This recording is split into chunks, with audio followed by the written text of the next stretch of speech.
여기는 무법천지예요, 무법천지.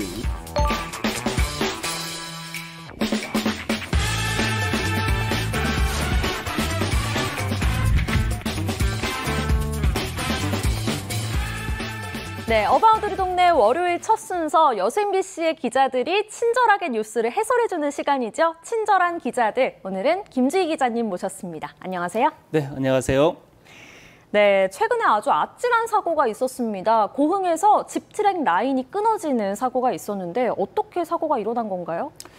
네, 지난 15일이었죠. 고흥군 영남면 우주발사 전망대에서 출발하는 집트랙이 갑자기 끊어지는 사고가 발생했습니다. 네. 끊어진 라인이 화물을 운송하는 전용 라인이다 보니 인명피해로까지는 이어지지 않았는데요. 그럼에도 현장에서 집트랙을 타기 위해 대기하던 관광객들이 긴급 대피하는 소동이 빚어지기도 했습니다.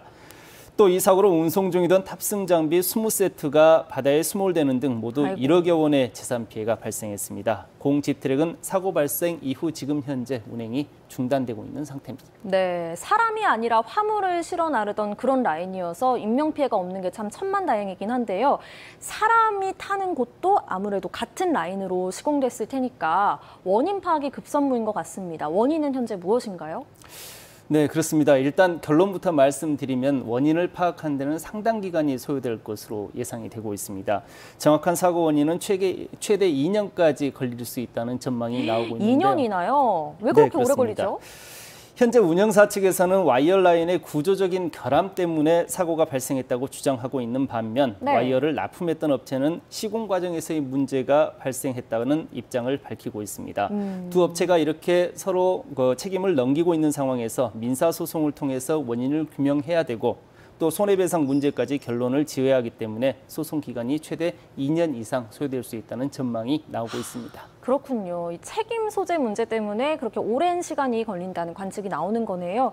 고흥 집트랙의 소유권은 고흥군에 있잖아요. 운영을 시작하고 고작 한 달여 만에 사고가 나서 군 입장에서도 굉장히 당혹스러울 것 같아요. 네, 그렇습니다.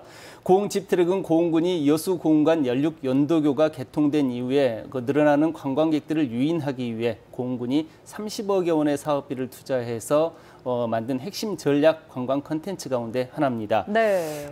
그렇게 현재 운영사에서 위탁 운영권까지 넘겨주면서 지난달 본격 개장에 들어갔는데요. 이렇게 공을 들여 준비했기 때문에 고흥군은 이번 사고의 당혹스러움을 감출 수 없는 상황입니다. 고흥군은 현재 사고가 발생한 라인을 포함해서 모든 라인의 와이어 등 장비를 새로 교체해서 재운영에 나서겠다는 입장입니다. 그럼에도 아직은 정확한 재운영 시점을 확정짓지는 못하고 있는 상황입니다. 네.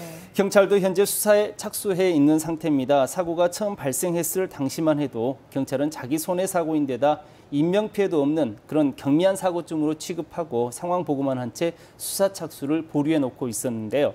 뒤늦게 사고의 엄중함을 인지하고 다급히 수사에 착수한 모양새입니다. 집트랙이 불특정 다수의 관광객들이 이용하는 시설이다 보니까 한번 발생하면 대형 사고로 이어질 수 있다는 지역사회의 여론이 적극적으로 반영이 된 것 같습니다. 그렇죠. 정말 큰 사고고 앞으로 두 번 다시는 일어나서는 안 되는 그런 사고임에는 분명한 것 같습니다. 네, 다음 이슈로 넘어가 보겠습니다. 광복절 연휴 이후에 코로나19 상황이 전국적으로 심해졌죠. 우리 지역에도 최근 확진자가 잇따라 발생하고 있죠. 네, 그렇습니다. 전남 동부권 코로나19 확산세는 광복절 연휴 이후 급속한 확산세를 보이고 있습니다. 광복절 연휴가 지난 이후 지난 20일 순천에서 5번 확진자가 발생했고요. 21일 7번 확진자가 광양에서 발생했습니다. 네. 그리고 지난 한 주 동안 이 2명을 시작점으로 연쇄적으로 추가 감염이 이어지고 있는 상황입니다. 지금까지 순천 지역에서만 모두 15명의 확진자가 발생했고요. 광양에서도 5명의 확진자가 추가됐습니다. 특히 어제 순천시 보건소 직원 1명도 확진 판정을 받은 것으로 확인돼 지역 감염의 확산세가 얼마나 심각한 것인지 단적으로 보여주고 있습니다. 네.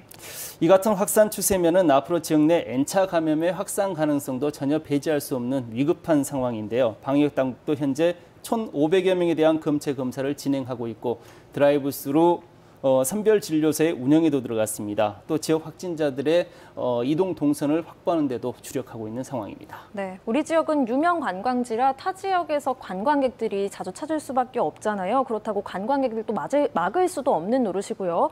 앞으로도 이렇게 불안이 계속될 것 같은데 확산을 막기 위해서는 어떤 대책이 필요하다고 보시나요? 네, 전남 동부지역은 코로나19 상황 이후에 해외 관광이 사실상 중단되면서 전국의 관광객들이 모여들고 있는 상황입니다. 여기서 저희들은 가평의 24번 확진자를 좀 주목해 볼 필요가 있는데요. 네. 고흥이 친정인 가평 24번 확진자는 지난 광복절 연휴 기간에 친정을 방문한 뒤에 순천과 여수, 고흥, 보성에 이르는 광범위한 이동 동선을 기록하고 있습니다. 네. 현재로서는 다행히 가평 24번 확진자와 관련된 추가 확진자는 나오지 않고 있는 상황인데요. 그럼에도 우리는 항상 관광객 한 명이 지역을 방문하게 되면 지역 전체가 이동 동선이 될 수 있다는 가정을 해야 하는 것입니다. 네. 여기에서 일부에서는 이런 질문들을 해요. 제주도는 코로나19 상황 이후 관광객들이 크게 증가하고 있는데도 관광객들이 급증하고 있는데도 방역을 성공적으로 잘 하고 있지 않느냐, 또 우리도 그렇게 할 수 있는 것 아니냐라는 질문들을 하시는 분들도 있는데요. 네.